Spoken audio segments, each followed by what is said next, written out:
ETF index mutual funds నేర్చుకుని stock మార్కెట్లో రాణించాలనుకుంటున్నారా? వెంటనే ఈ నెంబర్కి కాల్ చేయండి. నమస్తే రమగారు. నమస్తే జయ. రమగారు, మంచి స్టోరీ చెప్పుకుందామండి. చందమామ కథ చెప్తాం. ఓకే. ఒక ఊళ్ళో ఓ భార్య భర్త అమ్మ ఉండేవాళ్ళట. ఎవరమ్మా? ఆయనమ్మ. ఓకే. అమ్మ కొడుకు కోళ్ళు ఇలా ఇలాగ చెప్పాలి, క్లియర్గా ఉంటాయి. అయితే కోడలికి అత్తగారి మొహమే గిట్టేది కాదట. మా అమ్మని తెచ్చిపెట్టుకుందాం, మీ అమ్మని పంపించేసేయి. ఏదో ఒక గొడవ పెట్టేది. ఆవిడ కొంచెం మృదుభాషి అత్తగారు. ఏదో ఆ కోడలు అరిచినప్పుడు ఏదో చిన్న చిన్నగా సంసనగా సమాధానం చెప్పి ఊరుకునేది. అట రోజులు గడుస్తూ ఉండేవి. అయితే ఒకరోజు చెప్పిందట, ఇవాళ సాయంత్రం మీ అమ్మని కనుక నువ్వు ఇంట్లో నుంచి పంపించపోయేవో నూతులో పడి చస్తా అని బెదిరించింది. పెళ్ళాన్ని నూతులో పడి చచ్చిపోతుందేమోనని ఈయనేమన్నట్ట, అమ్మ ఏదో కబురు చెప్పారే పై ఊళ్ళో వాళ్ళు ఎవరోనూ చెల్లాయికి ఉంటూ బాగుండలేదుటే చెప్పేసరికి అలా ఆవిడేమో కూతురు మీద ఆపేక్షతోటి అప్పుడే చీకటి పడుతుంటే పౌరు, అయ్యో పాపం ఎట్టా ఉందో ఏమిటోరా, ఏం అవస్థ పడుతుందో, పిల్లల తల్లి అసలేను, మరి నన్ను తీసుకెళ్ళు, చెల్ల ఇంట్లో దిగబెట్టి వచ్చేద్దు కానీ పదరా నాయన అంటే సాయంకాలం అన్నాలు తిని తల్లి కొడుకు బయలుదేరారు.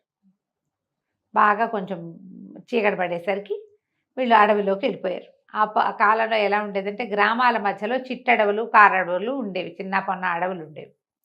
ఇక కొడుకు అన్నట్టు, అబ్బా కాళ్ళు గుంచున్నాయమ్మా, నువ్వు కాలు సాగిస్తుంటూ ఒక 5 నిమిషాలు కూర్చుని వస్తానన్నాడు. ఈవిడ ముందుకు నడిచింది, చూస్తే కొడుకు రాల. మళ్ళీ వెనక్కి నడిచి వచ్చింది, అక్కడ లేడు. ఏ చెట్టు దగ్గర నుంచుని కూర్చుంటానని చెప్పాడు, లేడు. ఆవిడకి ఏం చేయాలో అర్థం కాల. చీకటి, మనిషి తోడు లేకుండా లాంతర్ లేకుండా ఎట్టా వెళ్తుంది. వికమొహం వేసుకుని కూర్చుంది. ఆ లాంతర్ పక్కన పెట్టుకుని ఒక చిన్న లాంతర్, ఒక దీపం ఉంది, కొడుకు చేతిలో ఒక లాంతర్ ఉంది. ఆ లాంతర్ పుచ్చుకుని ఆయన వెళ్ళిపోయాడు వెనక్కి. అడవిలో వదిలిపెట్టి వెళ్ళిపోయాడు అమ్మని. దౌర్భాగ్యుడు. కనీసం పోనీ చెల్లెలింటైనా వదలొచ్చు కదా. వదలచ్చు కదా. అసలు చెల్లెలి స్టోరీ మార్చేయండి, లైన్ మార్చేసేయండి. ఓకే. అక్కడి నుంచి ఏమైంది, ఈవిడ బిక్కమొహం వేసుకుని కూర్చుంది, చెట్టు కింద కూర్చుంది, కళ్ళ నీళ్ళు వస్తున్నాయి. ఏం చేయాలి, దుఃఖంగా ఉంది. ఇంతలో ఒక కాలంలో ఒక మనిషి వచ్చాడు అక్కడికి. వచ్చి చిన్న పిల్లాడు, సుమారైన వయసు వాడు. అమ్మ మనిషి అందామా అమ్మాయి అందామా, సరే ఒక అమ్మాయి అనుకుందాం, అబ్బాయి అనొద్దు. అమ్మ నేను వేసవకాలాన్ని నేను మంచిదన్నా కాదా అని అడిగేసరికల్లా, అయ్యో నువ్వు మంచిదానివి కాకపోవటం ఏమిటమ్మా, వేసవకాలం అయితే చక్కగా మామిడి పళ్ళు వస్తాయి, పనస పళ్ళు వస్తాయి, విసుంకర పెట్టి విసురుకోవచ్చు, హాయిగా సాయంకాలాలు ఎంత బాగుంటాయో, పగళ్ళు పెద్దవి, ఎన్ని పనులైనా చేసుకోవచ్చు, వడియాలు ఎట్టుకోవచ్చు, ఆవకాయలు ఎట్టుకోవచ్చు, వేసవకాలం ఎంతో మంచిదమ్మా. మృదుభాష కదా. వేసవకాలం సంతోషించి వెళ్ళిపోయింది. అక్కడి నుంచి కాసేపటికి ఓ వర్షాకాలం అంటూ ఇంకో పిల్ల వచ్చింది. అమ్మ నేను వర్షాకాలాన్ని నేను మంచిదాన్నా కాదో చెప్పు నువ్వు అనేసరికల్, అయ్యో కాకేమమ్మా నువ్వు ఎంత మంచిదానివి, నువ్వు వస్తేనే కదా మాకు నీళ్ళు వచ్చేది, నీళ్ళే కదా మా బతుకు ఆధారం కదా. చక్కగా చెట్లన్నీ చిగురిస్తాయి, బోల్డ్ రకాల పళ్ళు కాస్తాయి, ఎన్ని పళ్ళు వస్తాయో, బోల్డ్ రకాల పళ్ళు పువ్వులు వర్షాకాలం. తర్వాత నువ్వు ఉంటేనే పంటలు పండుతాయి, నువ్వు ఉంటేనే ప్రతి గింజాను బంగారు తల్లివమ్మ, నువ్వు ఎంతో మంచిదానివని. వర్షాకాలం వెళ్ళిపోయింది. కాసేపటికి ఇంకో పిల్ల వచ్చింది, శీతాకాలం. నేను శీతాకాలాన్ని నేను మంచిదానినా అని అడిగింది. అయ్యో నువ్వు మంచిదానివి కాకపోవటం ఏమిటమ్మా, నువ్వు ఎంతో మంచిదానివి, చక్కగా హాయిగా రాత్రిళ్ళు పెద్దవి, పొద్దున్న సూర్యుడిని చూస్తే సంతోషంగా ఉంటుంది, చక్కగా చెట్లన్నీ చిగురిస్తాయి, మంచి మంచి పండగలు వస్తాయి, ఎంత మంచిదానివో, సీతాఫలాలు జామకాయలు పుట్టెడు వస్తాయి, ఎంత మంచి పళ్ళు వస్తాయో, నువ్వు ఎంత మంచిదానివో అంది. అనగానే మూడో కాలం నవ్వుకుంటూ పోయింది. కాసేపటికి 3 కాలాలు వచ్చి ఎదురుగుండా నుంచున్నాయట. నువ్వెంత మంచిదానివి, ఏ కాలానికి ఆ కాలం మంచిదానని చెప్పావు కదా, సరే నువ్వు నవ్వితే నవరత్నాలు రాలుతాయి, మాట్లాడితే మాణిక్యాలు రాలుతాయి, ఇంటికి వెళ్ళిపో అని చెప్పేసి ముగ్గురు ఏం చేశారట, ఈవినట చేతులు పుచ్చుకు తీసుకెళ్ళి వాకిలి గుమ్మం దగ్గర వదిలిపెట్టారు. ఈవిడేం చేస్తుంది, వాకిట్లో పడుకుంది. కొడుకు మరి అర్ధరాత్రి తలుపులు తీస్తారో తీరు, ఇట్లా అంతర్ పక్కన పెట్టుకుని పడుకుంది. తెల్లవారు లేచేసరికల్లా ఆ కోడలు వాకిట్లో కసు చుమ్ముకోవడానికి వచ్చి ఆవిడ నిర్ఘాంతపోయింది అత్తగారిని చూసి. ఏమిటత్తయ్యా ఎటా వచ్చారు, చీకట్లో ఉంది. ఏదో నడిచొచ్చానమ్మా అని చెప్పింది ఈవిడ సన్నగా. చెప్పగా నోట్లోంచి టకటక రాళ్ళు రాలిపోయినాయి, దగదగా మెరుస్తున్నాయి.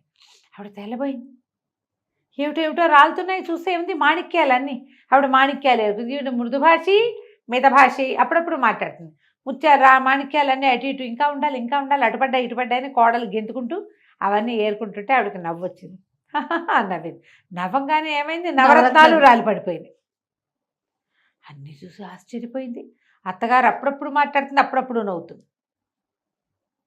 ఈ ఆనందం పట్టలేకపోయింది. ఇంకేముంది, నవరత్నాలు అమ్ముకుంటే ఎంత డబ్బు. ఆవిడ అప్పుడప్పుడు మాట్లాడినా సరే కదా, చాలు కదా.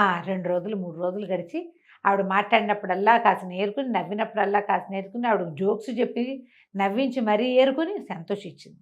ఏమనుకుంది కోడలు, అయ్యో అయ్యో మాణిక్యాలు రాలుతున్నాయి, నవరత్నాలు రాలుతున్నాయి, వీళ్ళమ్మ నోట్లో నుంచి రాలితే మనకేమిటి, మనమ్మ నోట్లో నుంచి రాలితే బాగుంటుంది. ఓహో, అవి మా అమ్మ నోట్లో నుంచి రాలితే కదా, మా అమ్మ కదా గొప్ప, ఎవరమ్మ వాళ్ళ గొప్ప, అత్తగారు ఎవడికి గొప్ప.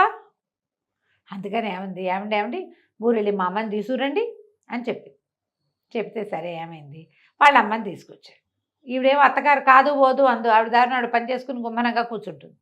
అమ్మ వచ్చాక సరే ఆ రోజు రాత్రి మధ్యాహ్నం అన్నం పెట్టింది, సాయంకాలం పెందరాళ్ళు అన్నం పెట్టి, ఏమండి మా అమ్మని తీసుకెళ్ళి మీ అమ్మని ఎక్కడ దిగబెడిచారో అక్కడ దిగబెడిచి వచ్చేయండి. సరే ఆ అమ్మాయిని మోసుకుపోయారు. ఈ కూతురు ఎంత కటువో తల్లి అంత కటువు. కూతుళ్ళకి కటువులు ఎక్కడి నుంచి వస్తాయమ్మా, తల్లి దగ్గర ఎంతో కొంత, మరి తప్పదు కదా. వెళ్ళింది. ఆవిడని తీసుకెళ్ళి అడవిలో కూర్చోబెట్టించాడు. ఇక్కడే కూర్చోండి అని చెప్పి ఆవిడ అక్కడ కూర్చునింది. మెల్లిగా కునికి పాటలు పడ్డం మొదలుపెట్టింది. ఈ లోపల వేసవ కాలం వచ్చింది. ఏమండి ఏమమ్మా నాకేసి చూడు, నేను వేసవ కాలాన్ని నేను మంచిదానేనా అంటే, నువ్వేం మంచి గడదు గుడ్డు, ఓహి ఎండ, ఈ చెవి గాడిపా చెవి కొడుతుంది, దిక్కుమాలని ఎండాకాలం ఎప్పుడు పోతుందిరా దేవుడా అనిపిస్తుంది, ఒళ్ళంతా చెమట, ఒకటే గాడుపులు, పడగొట్టు చచ్చిపోతారు తెలుసా మనుషులని అనగానే వేసవకాలానికి ఒళ్ళు మండిపోయింది. రుసరుసలాడుతూ వెళ్ళిపోయింది. అక్కడి నుంచి వర్షాకాలం వచ్చింది. వర్షాకాలం వచ్చి అమ్మ నేను మంచిదాన్నేనా అంతే, ఏం మంచి, ఊరంతా బురద, ఒకటే తేమ, ఓ బట్టలారో ఓ వడియాలారో, కొంపారదు వాకిలారదు, తెరుపుండదు, వచ్చారంటే చుట్టాలు పోరు వర్షాకాలంలో, దిక్కుమాల వర్షాకాలం, వానలతో ఎవడ పడతాడు అనేసరికి వర్షాకాలం వెళ్ళిపోయింది. అక్కడి నుంచి 3వ శీతాకాలం వచ్చింది. వచ్చేసరికల్లా శీతాకాలాన్ని నేను మంచిదానేనా అనగానే, చిచ్చి దిక్కుమాల శీతాకాలం, ఒకటే చలి రాత్రి పగలు, ఏం బాగుంటుంది, తెరుపు ఉండదు, ఎండ ఉండదు, బట్టలారవు, పొయ్యి రాజుకోదు, శీతాకాలం కష్టం కదా, మంచుకు మొహాలు కనపడవు, ఏమీ సుఖం లేదు, పాడు లేదు, దిక్కుమాల కాలం అంతే అనేసరికి 3 కాలాలు ఒక్కసారి వచ్చాయి. నీకు అసలు నోట్లో మంచి మాట ఉందా నీకు అని చెప్పి అక్కడి నుంచి ఆవిడ్ని కాస్త గాడిదని చేసేసి నువ్వు మాట్లాడితే నీ నోటి నుంచి పురుగులు రాలుతాయి పోపో అని తోలి కరెక్ట్గా వాకిట్లోకి తోలిపెట్టాయి.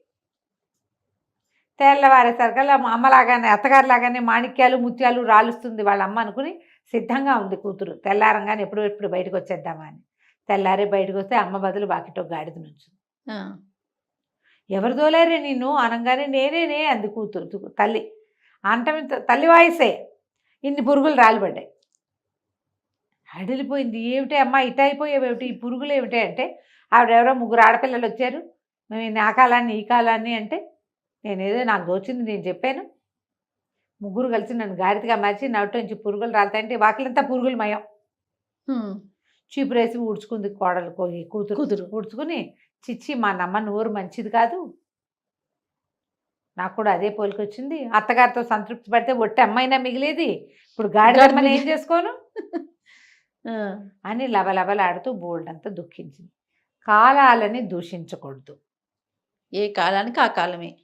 అవన్నీ మనకు ఉపయోగపడేవే. కథ రూపంలో చెప్పినా, ఇది ఎవరో అత్తా కోడళ్ళ కథ చెప్పారు, కానీ మనకి చెప్పాల్సింది సీజన్స్ని తిట్టకూడదు. అవి ఉంటేనే మన జనన మరణ చక్రాలు, ఈ జీవన చక్రం నడుస్తూ ఉంటుంది. ఈ కాలంతో ఇబ్బంది, ఆ కాలం అయితే బాగుంటుందంటే, ఏ కాలమైనా ఎప్పుడు ఇబ్బందులు ఎప్పుడు ఉంటాయి, సుఖాలు ఎప్పుడు ఉంటాయి, అవన్నీ మనకు అవసరం కదా. అందుకని కాలాలను తిట్టకూడదని పెద్దవాళ్ళు చెప్పే కథ ఇది. చాలా బాగుంది. నమస్తే.